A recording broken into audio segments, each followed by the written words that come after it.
Hi everyone, this is Hannah from Wonderful Woodlands, and today we're going to be knitting on a curly Q I-cord. This is just a really fun piece to knit. It's got a lot of personality. I use it in a bunch of different patterns. I'll show you a couple of them at the end. So this is very similar to our straight I-cord. I'll link to that in the description if you missed that video and you want to go back and look at it. But it's just going to have one little change from making a straight I-cord. So I've already cast on 3 stitches here. The first thing we're going to do is we're just going to knit. So this is exactly the same as a regular I-cord. You're going to knit all 3 stitches across here. And then we are doing this on straight needles. So like the straight I-cord, these have to come back over to your left needle before we can work them again. Okay, now the second thing we're gonna do, still the same, we're gonna go back through this first stitch.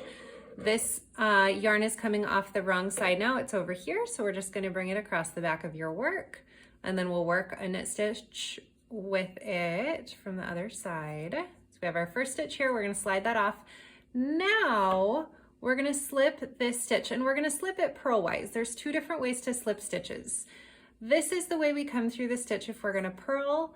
This is the way we come through a stitch if we're gonna knit. We're gonna slip purlwise, and the reason is, if we slip knitwise, it's gonna twist our stitch, and for this piece, we don't want that. For other things we do, but for this we don't. So we're gonna slip purlwise, and then we're gonna knit this last stitch again.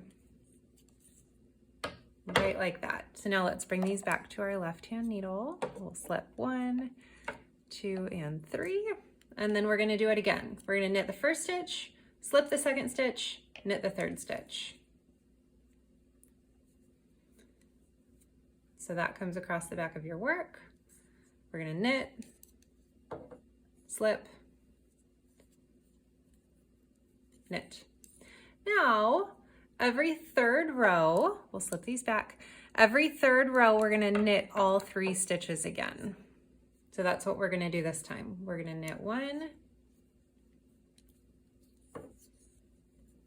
We're gonna knit the middle stitch, 2, and we'll knit the last stitch.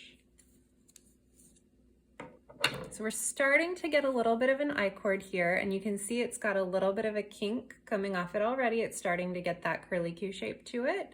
So we're gonna keep going. We'll do 1 more set of those. So we'll slip these back. And then this time we're gonna go knit, slip, knit. So we'll go knit here, slip purlwise, and then knit.